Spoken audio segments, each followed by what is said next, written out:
Basically, any student that comes to me, I listen to you, I talk to you, I find out what it is that you've been doing over the years, what it is that you would like to do with your game, what your frustrations are. And I look at the way you move.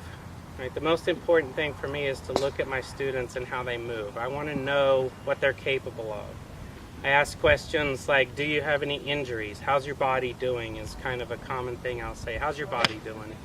Oh, I've got a back issue or a knee issue, or I got replacements here, or I've got these rods up my spine, or whatever it is. These are the things that you have to deal with. So I ask those questions, and then I take a look at how you move. Right. So I'm a student of athletic motion and human movement. I also have begun to be a student of psychology when I'm dealing with golfers. All right, because a lot of times we figure that the information that's in our head, we feel like we can produce it out into our golf swing, but sometimes it doesn't. The message just doesn't seem to work, right? And then we get frustrated, and then we can't figure out, well, why is it that I hit one good shot and then one bad shot, and why do I have the frustration? So in a nutshell, what I do is I find out if you're trying to put a round peg in a square hole. All right. The way people move and their equipment and all of that has to look a certain way for it to make sense.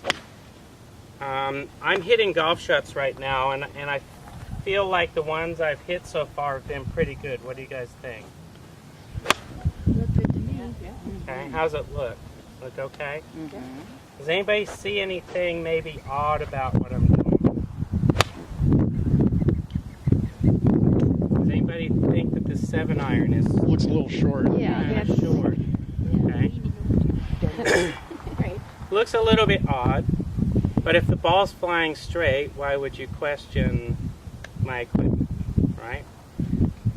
What I've learned is that people can athletically move in any number of different ways to compensate for their clubs.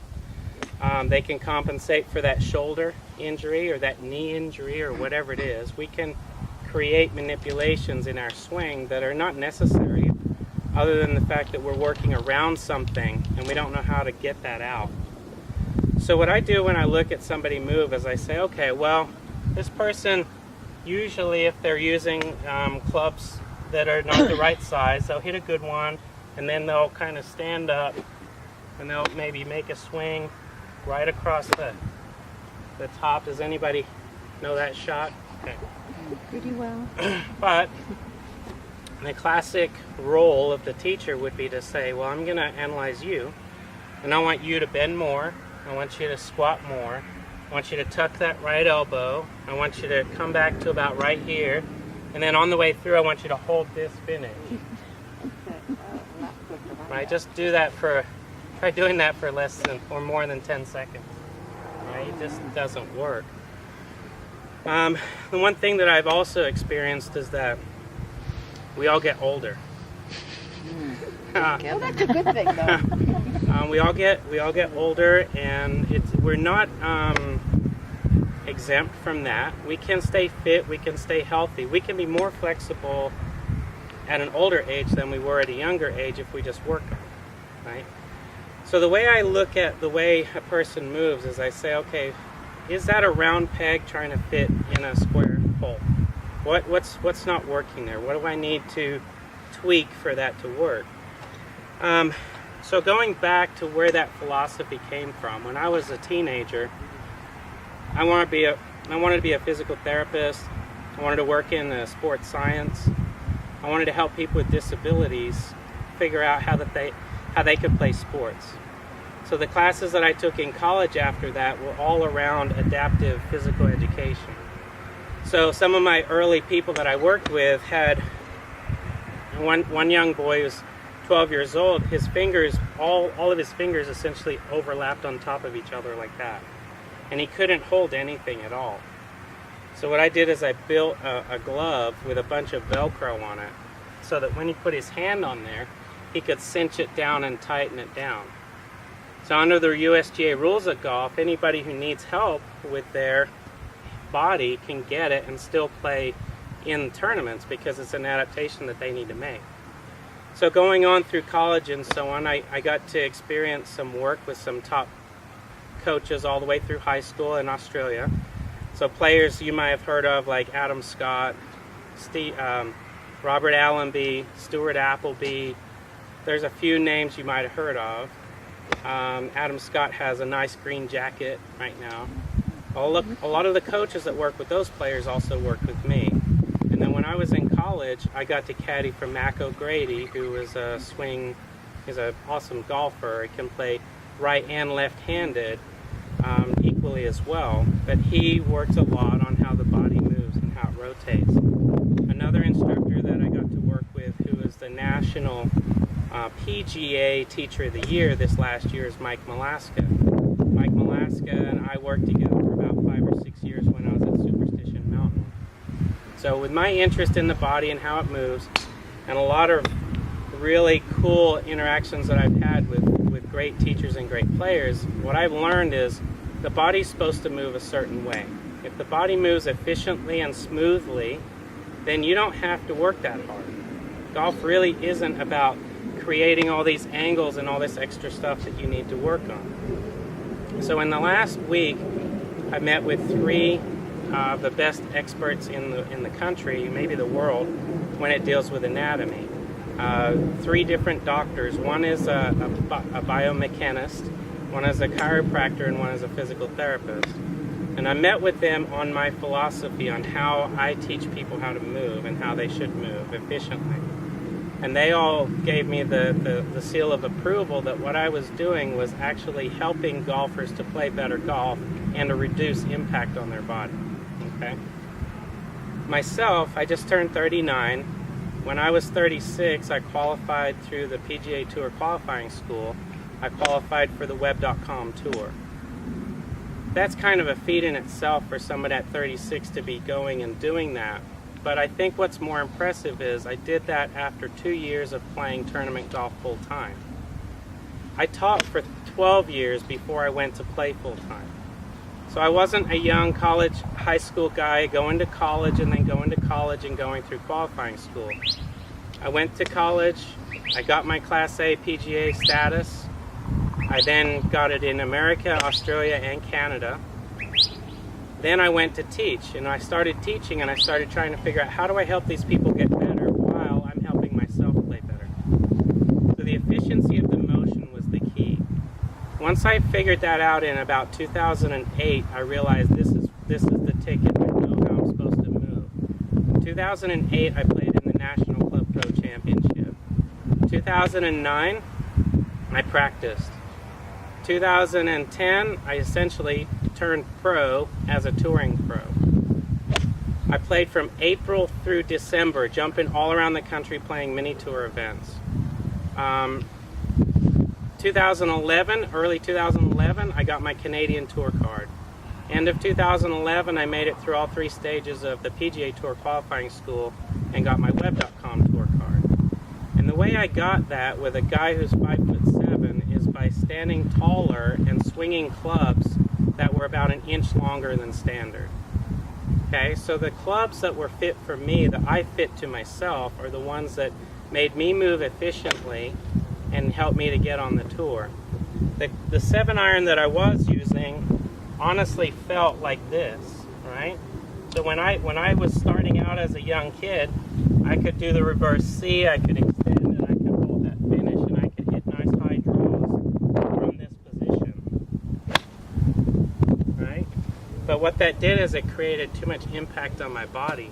Back issues, hip issues, wrist issues, the whole bit. So now what I do is I use a 6-iron that is about an inch longer than standard. I sustained a wrist injury, so I actually don't grip the club with this pinky finger at all. So the true length of this 6-iron, if I were to measure it, is actually almost another 1.5 inches or 2 inches longer than this one. So if I grip the club at the full length, my 6-iron is almost 2 to 3 inches longer than standard. I'll hit a few shots just so that you can see how I move. and then I'll demonstrate what it is and explain why it is that I do it this way. Okay? I stand up tall and not bent over like I was, and from here I twist. In science, there is a word that you're familiar with. It's called centrifugal force. Okay? Centrifugal force is the pulling of the force outward. In science, there's always an equal and opposite reaction, right? Centrifugal with a G is the pulling of the force out. It's a G force going out. Centripetal, which you may not have heard of, is the equal and opposite balance to that force. Your body, the weight of your body, the strength in your arms, your coordination is a centripetal portion. It's the balancing act. Centrifugal is weight going out, force going out. Centripetal is the equal balance. When you stand, and this is what the doctors have told me, is that when you stand in this position, the weight of your head is stacked right over the rest of your body. The average head weight weighs anywhere from 9 to 15 pounds. Once you take your head weight and you deviate from straight up and down, the math on that increases exponentially. So in a posture about like this, now your head weighs about 42 to 60 pounds in equivalent weight. Once you tilt beyond what's comfortable for your back and your body, you start creating manipulations and contortions in order to get that club to come back in the right place. Okay? So the four things that I look at in the golf swing, I look at stability, mobility, coordination, and physics. You either need to stabilize something, mobilize something, have better coordination, or understand physics better. This swing that I like to teach and that I would like for most of my students to kind of work into is the least impactful on their body. It's the most powerful. And better yet, I think it's the most simplest concept to mentally grasp, so that the effect of how much coordination it takes is very low. So I can work with beginner golfers and kids all the way to exceptional golfers, and this concept is so simple, the movement is so simple that it doesn't take hours and hours of thinking about this angle and that angle and this position. It's simple. The amount of time that it takes you to absorb that and to turn it into something you own, and the repetition that you get out of it, is up to you. How quickly you adapt as an athlete, how quickly you absorb it. So the way the body operates and spins to here, I have zero tension in my arms right here. It's very relaxed. A pivot of the hips, all that's going to do is then send the club back on the plane. I can hit a ball with my head still and my feet still, just spinning in the middle. Now this is something I also had to learn. When I was in 2008, when I learned this, my left hip and my left glutes were so tight that it was very difficult for me to turn through. But when I have a 7 or 8-year-old kid do this, they have no reason to pull that foot off the ground, because they have all the flexibility in the world to finish just like that. If I don't move my posture, number one, if I don't find an angle that is too hard for me to replicate, right? That's the first mistake. This angle's too hard for me to sustain. I'm going to hurt myself. Can't possibly do it. Now that I found an angle that I can replicate, if I simply move back and forth without moving all around on my feet and without having my head moving all around, I can repeat that. People always come up and they walk in this little space, my beautiful office, and I say, "What's our mission?" "Oh, I want to be more consistent. I don't really care if I hit it further. I just want to be more consistent. I need to get a little straighter off the tee, especially out here. It's challenging, right?"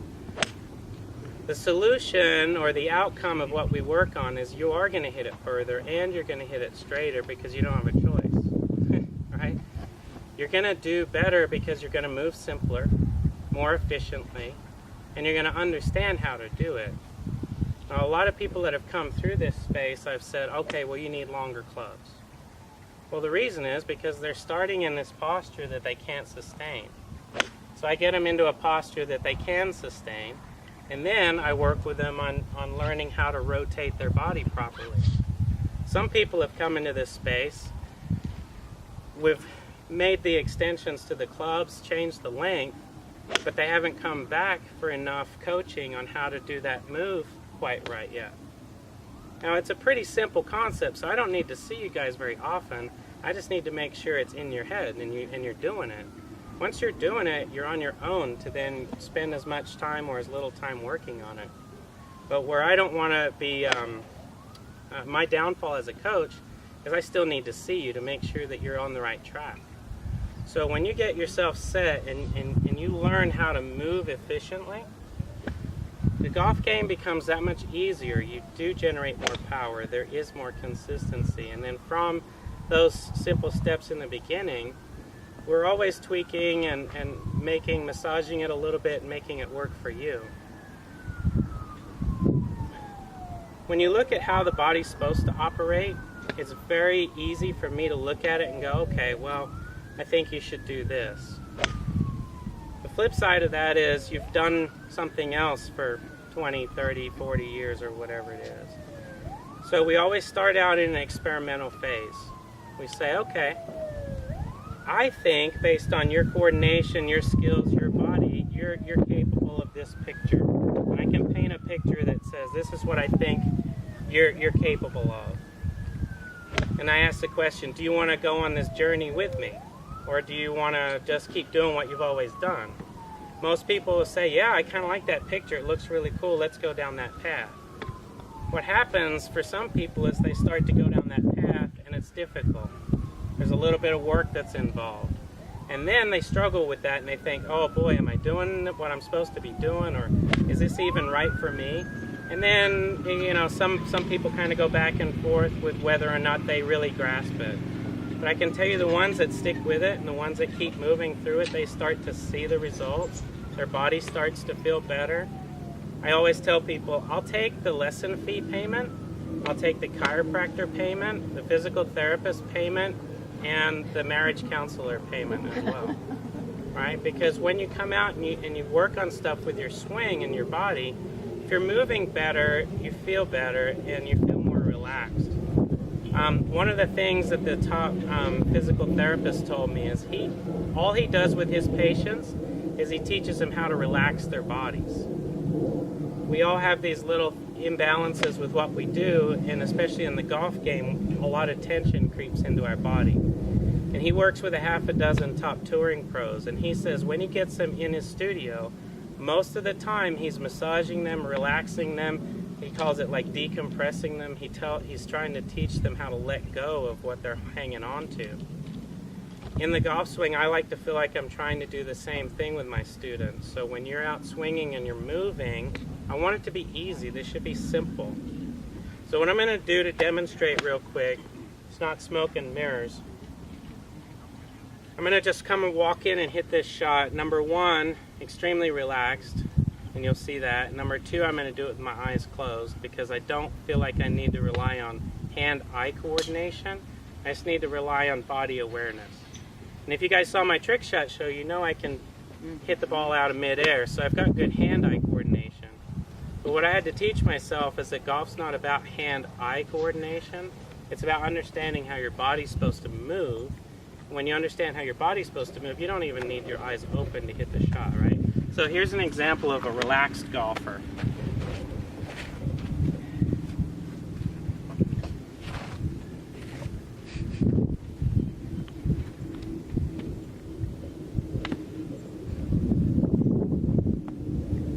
Here's the relaxed golfer with the eyes closed.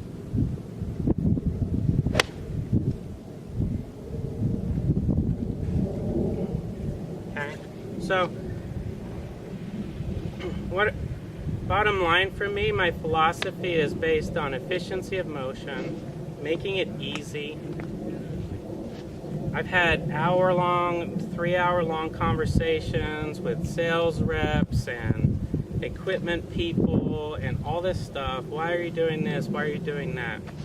And I was having a conversation with one of my students, and they told me, they said, Craig, you're a pioneer. You're doing something nobody's doing. Of course you're going to run up against people questioning what it is that you're doing. He said, but you're going to be famous one day and you're going to be really successful doing what you're doing because you're doing something nobody else is doing. And I said, I appreciate that because it's hard. It's a headache for me to sit on the phone and order a set of clubs that's 3 inches longer than standard and then have the person on the other end of the phone try to convince me not to do it. So I sit there quietly and politely and I just wait until they're done and then I say, excuse me, can you order the clubs now that I want you to order? And eventually they have to do it. Sometimes with companies, with major companies, I won't name them, I've gotten on the phone with 3, 4, or 5 people up the road only to get to the point where I'm literally on the phone with somebody in a warehouse and I say, okay, go find a 1-iron shaft. Okay, I got it. All right, now take that 1-iron shaft and put it in a 5-iron. Now take the 2-iron shaft and put it in a 6-iron. And then let's just follow that pattern. Are you with me? Right? There are things that we deal with. We deal with weights. We deal with shafts. We deal with all this other stuff. But the bottom line becomes, how are you moving? If this piece moves efficiently, you can swing a sledgehammer if you're doing it like this.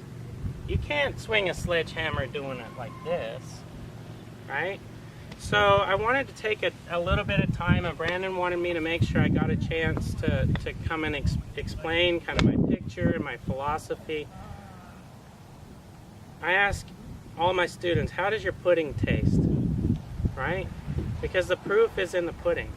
If the pudding tastes great, well then there you go. I don't care how we got there. My recipe just is what it is, and if you like the way it tastes, then keep doing it. If you don't like the way it tastes, then get a different recipe. I feel like I'm on the cutting edge of doing some new things and some exciting things. And like I said, I've got all of the evidence and the communication with the experts that are helping me to basically validate something that I've been doing for 15 or 20 years already. Hopefully you guys have got an understanding of how I address the person and how I look to the individual. Equipment doesn't have to be everybody's problem, but I can tell you that your bad swing came from somewhere, and oftentimes it's because you started learning how to swing with something that wasn't quite right. And it could be a ½ an inch or an inch or whatever it is, or a lie angle. Some of the students, I've adjusted lie angles and I haven't added length. So it's a fine-tuning process. So if you guys have any questions, I'd love to ask them in a group. I'll also stick around here for a little bit if you feel like you want to just ask me a couple more one-on-one questions. Todd's over here. If you feel like you want to get with Todd and say, hey Todd, can you grab my clubs and then come on up and hit a few shots, you're welcome to come and do that. I'll be out here for a little while so I can come and watch you hit a few shots if you'd like to do that. So anyway, I appreciate it. Does anybody have any kind of broad questions about what I've talked about? Or any comments? I've got some students out here that have worked with me on certain things. So if you have anything to add to what I've said, chime in. So. How much longer somebody like me or Vic, 6'3", how much longer the irons normally that you like to work with? Yeah, there's not an exact number because it's based on the way you tilt. But if you're not swinging something that's close to 3 or 4 inches longer than standard, you're way off. To help Jim's question and Vic, I went 2 3/4 inches and definitely on the right path. It doesn't happen overnight, as Craig was saying, but I am a big supporter of the technology changes that he's introduced to me, no question about it. And when I'm hitting the ball better than I've ever hit it before, it's an awesome experience. say on a percentage basis, in all truthfulness, I'm probably 40% of the way there, but I definitely feel like I'm going in the right direction. Yeah, I really appreciate working with Craig. And, it's a good experience. It's a real good experience. And I have clubs up here that are 2 inches and 3 inches longer than standard. So if you tall guys wanted to come and hit it and see what it felt like. Oftentimes I'll do a lesson and I'll just take the club out of the person's hand and I'll give it to them, and all of a sudden they'll start flushing it and they'll go, what is this? It's just a 6-iron. Why is the 6-iron longer than my 5-wood right now, you know? And I'll take some video. I use the iPad and I have ability to draw lines and capture angles. A lot of what we talked about is how the body operates and how height can affect, but for the ladies as well, the rotary swing, the circular motion, I call it the golf spin versus the golf swing. If you're not big like me and you can spin well, you can hit the ball a long way. Okay, I've done some analysis on Ben Hogan, and from what I can tell, using different sources, Ben Hogan is listed as between 5'6" and 5'8.5". But everybody knew that at the time he was one of the longest hitters. I'm only 5'7", and I feel like when I go play at any level, whether it's the web.com level or Club Pro level that I've been successful at, I hit the ball further than most everybody I play with. When I go play, even at the web.com tour level, I'm not the shortest guy in the group of 3. I'm either the middle guy or the longest guy in that group every time I go out. And I'm playing with guys that are way bigger than I am, way younger than I am, and they work out a ton. I mean, these guys are doing the Tiger Woods workout where they're bench pressing like 300 pounds and all this stuff. I'll hit a driver for you just so that you can see. And I'm going to swing at what I feel like is about 30 to 50% energy. So it's very, very slow in my mind. It might look a little quicker, but in my mind it's here, it's relaxed. I just kind of spin,